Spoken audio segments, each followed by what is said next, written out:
Friends welcome back to our channel. APPSC group 4 prelims exam అయితే సక్సెస్ఫుల్గా conduct చేసింది. ఇక నిన్ననే ఇనిషియల్ కీ కూడా రావడం జరిగింది. సో ఇనిషియల్ కీలో ఏమైనా తప్పులు ఉన్నట్లయితే మీ యొక్క ఆన్సర్ ఏదైతుందో ప్రూఫ్తో సహా అబ్జెక్షన్ అయితే చేయండి. ఓకేనా ఫ్రెండ్స్. ఇక మనకు ఈ ఏదైతే గ్రూప్ 4 మెయిన్స్ ఎగ్జామ్ ఉందో దానికి సంబంధించిన డీటెయిల్ సిలబస్ అనేది ఈ వీడియోలో తెలుసుకుందాం.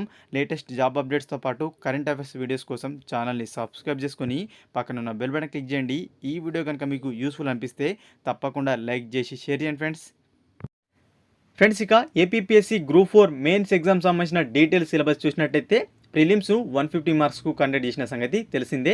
ఇక ప్రిలిమ్స్ను సెక్షన్ ఏ, సెక్షన్ బి కింద అయితే డివైడ్ చేశారు. సెక్షన్ ఏలో చూసినట్టయితే జిఎస్తో పాటు మెంటల్ ఎబిలిటీ ఉంది. సెక్షన్ బిలో చూసినట్టయితే తెలుగు మరియు ఇంగ్లీష్ లాంగ్వేజ్ ఉండడం జరిగింది. సో సెక్షన్ ఏకి 100 మార్క్స్ కేటాయిస్తే సెక్షన్ బికి 50 మార్క్స్ కేటాయించారు. సో అక్కడ సెక్షన్ ఏ, సెక్షన్ బి కాస్త ఇక్కడ మెయిన్స్లో paper 1, paper 2గా మారుతాయన్నమాట.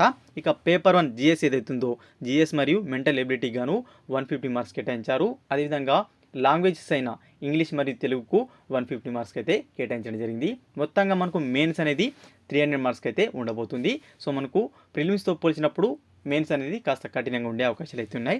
So detail syllabus చూసినట్టయితే జిఎస్లో మనకు ముందుగా ఫస్ట్ టాపిక్ చూసినట్టయితే జాతీయ మరియు అంతర్జాతీయ ప్రాముఖ్యత కలిగిన సంఘటనలు అనమాట, ఇంటర్నేషనల్ ఇష్యూస్ అనమాట. ఇది కరెంట్ అఫైర్స్ కింద ఉంటుంది. ఇక సెకండ్ టాపిక్ వచ్చేసి కరెంట్ అఫైర్స్ ఉంటుందన్నమాట. సో ఈ రెండు కూడా కరెంట్ అఫైర్స్ కింద ఇంక్లూడ్ అయి ఉంటాయి. ఓకేనా. దాదాపుగా మనకు 15 to 20 మార్క్స్ అయితే కరెంట్ అఫైర్స్కి సంబంధించిన రిలేటెడ్ నుంచి అయితే రావడం జరుగుతుంది. ఇక నెక్స్ట్ థర్డ్ టాపిక్ చూసినట్టయితే జనరల్ సైన్స్ ఉంటుంది. నిత్య జీవితంలో జనరల్ సైన్స్ అనమాట. అదేవిధంగా సైన్స్ అండ్ టెక్నాలజీ కూడా ఇందులో ఇంక్లూడ్ అయి ఉంటుంది. నెక్స్ట్ ఇక ఫోర్త్ టాపిక్ వచ్చేసి ఆంధ్రప్రదేశ్పై ప్రత్యేక దృష్టితో భారతదేశం యొక్క సామాజిక, ఆర్థిక, రాజకీయ చరిత్ర అనమాట.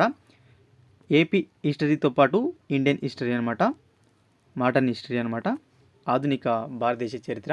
ఓకేనా. ఏపీ హిస్టరీ ఫోర్త్ టాపిక్గా ఉన్నాయి.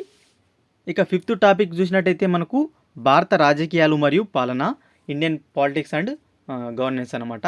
అదేవిధంగా మనకు రాజ్యాంగ సమస్యలు, ప్రజా విధానం, సంస్కరణలు మరియు ఆంధ్రప్రదేశ్ నిర్దిష్ట సూచనతో ఈ గవర్నెన్స్ కార్యక్రమాలనే టాపిక్ అయితే ఉండడం జరుగుతుంది ఫిఫ్త్ టాపిక్గా.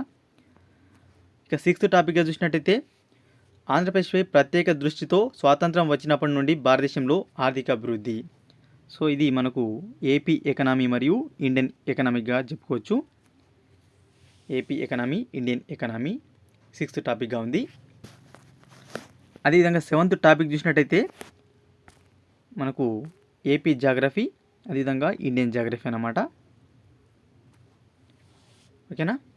నెక్స్ట్ అదేవిధంగా ఎయిత్ టాపిక్ వచ్చేసి విపత్తు నిర్వహణ, disaster management. Okay friends. Next అదేవిధంగా నైన్త్ టాపిక్ చూసినట్టయితే సస్టైనబుల్ డెవలప్మెంట్ మరియు ఎన్విరాన్మెంటల్ ఇష్యూస్ అనమాట. సో సుస్థిర అభివృద్ధి, అదేవిధంగా పర్యావరణ సమస్యలు అనమాట నైన్త్ టాపిక్గా ఉంది. 10th టాపిక్ చూసినట్టయితే లాజికల్ రీజనింగ్, అనలిటికల్ ఎబిలిటీ, అదేవిధంగా డేటా ఇంటర్ప్రిటేషన్ అనమాట. ఓకేనా. 10th topic. అదేవిధంగా 11th టాపిక్ చూసినట్టయితే డేటా విశ్లేషణ, డేటా అనాలిసిస్ అనమాట. ఇక 12th టాపిక్ వచ్చేసి ఆంధ్రప్రదేశ్ విభజన మరియు దాని పరిపాలన, ఆర్థిక, సామాజిక, సాంస్కృతిక, రాజకీయ మరియు చట్టపరమైన సమస్యలు, ఆంధ్రప్రదేశ్ పునర్వ్యవస్థీకరణ చట్టం అనమాట. ప్రిలిమ్స్ కూడా క్వశ్చన్స్ బాగానే అడగడం జరిగింది ఈ టాపిక్ నుండి. 12th టాపిక్ అయితే ఉంది ఇది. మొత్తంగా మనకు జిఎస్ అండ్ మరియు మెంటల్ ఎబిలిటీ అనేది 12 టాపిక్స్తో ఉంది. ఇదే ఇంపార్టెంట్ పేపర్ అనమాట. ఎందుకంటే మనకు లాంగ్వేజెస్ ఏవైతే ఉన్నాయో ఇంగ్లీష్ కానీ తెలుగు కానీ అందులో కొంతవరకు స్కోర్ చేసుకునే అవకాశం ఉంటుంది అందరు అభ్యర్థులు. సో జిఎస్లో చాలా తక్కువ మంది స్కోర్ చేసే అవకాశం ఉంటుంది. జిఎస్ అనేది సముద్రం లాంటిది కాబట్టి జిఎస్ పైన ఫోకస్ చేయండి ఫ్రెండ్స్, మెయిన్స్లో గెటిన్ అవ్వాలంటే. Okay friends. 12 టాపిక్స్ అయితే ఉన్నాయి. డీప్గా క్వశ్చన్ అడిగే అవకాశం ఉంటుంది. ప్రిలిమ్స్లో లాగా కాకుండా కాస్త కఠినంగా ఉంటుంది క్వశ్చన్ అనేది. నెక్స్ట్ ఇక పేపర్ 2 150 మార్క్స్ ఉంటుంది. అందరు తెలిసిందే. ప్రిలిమ్స్లో రాశాం. ఇంగ్లీష్, తెలుగు ఉంటుంది. ఇంగ్లీష్కు 75 మార్క్స్ ఉంటాయి, తెలుగుకు 75 మార్క్స్ ఉన్నాయి. ఇక ఇంగ్లీష్లో చూసినట్టయితే 5 టాపిక్స్ అయితే ఉన్నాయి. కాంప్రిహెన్షన్, యూసేజ్ అండ్ ఈడియమ్స్తో పాటు వొకాబులరీ, పంక్చువేషన్, అదేవిధంగా లాజికల్ రీఅరేంజ్మెంట్ ఆఫ్ సెంటెన్సెస్, అదేవిధంగా గ్రామర్ వంటి అంశాలు అయితే ఇంగ్లీష్లో పొందుపరిచారు.